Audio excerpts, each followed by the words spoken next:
আমার সামনে রাখা যে এমপ্লিফায়ারগুলো দেখতে পাচ্ছেন এ সকল এমপ্লিফায়ার পেয়ে যাবেন আমাদের ফেসবুক পেজ বাইনারি স্টোরে। এবং এই এমপ্লিফায়ারের সাথে রয়েছে কম ধরনের 24 ভোল্ট 10 অ্যাম্পিয়ারের এসএমপিএস এবং 36 ভোল্ট 10 অ্যাম্পিয়ারের এসএমপিএসগুলো।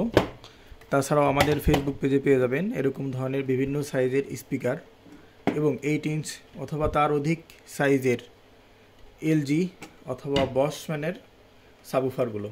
চলুন এবার তাহলে জেনে নেওয়া যাক এমপ্লিফায়ারগুলোর মডেলগুলো। প্রথমে এটা দিয়ে শুরু করি।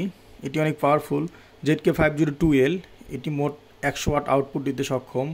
এরপর আমরা যেটি দেখতে যাব সেটি হচ্ছে ZK502MT। এটিও মোট 100 ওয়াট আউটপুট দিতে সক্ষম। এটি 3 ভলিউমের। এরপরে আমরা যেটি দেখতে যাব সেটি হচ্ছে CA3169B। এটি মোট 5 ভলিউমের। এটি 200 ওয়াট আউটপুট দিতে সক্ষম। এটিতে মোট দুটি TPA3116 D2 IC ব্যবহার করা হয়েছে। এবার আমরা যেটি দেখতে যাব সেটি হচ্ছে ZKMT21। এটিও মোট 200 ওয়াটের এমপ্লিফায়ার। এটিতে মোট 5টি ভলিউম ব্যবহার করা হয়েছে।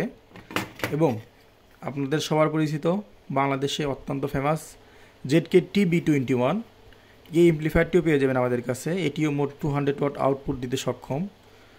এই সকল এমপ্লিফায়ারগুলোতে ব্লুটুথ ইনবিল্ট আছে।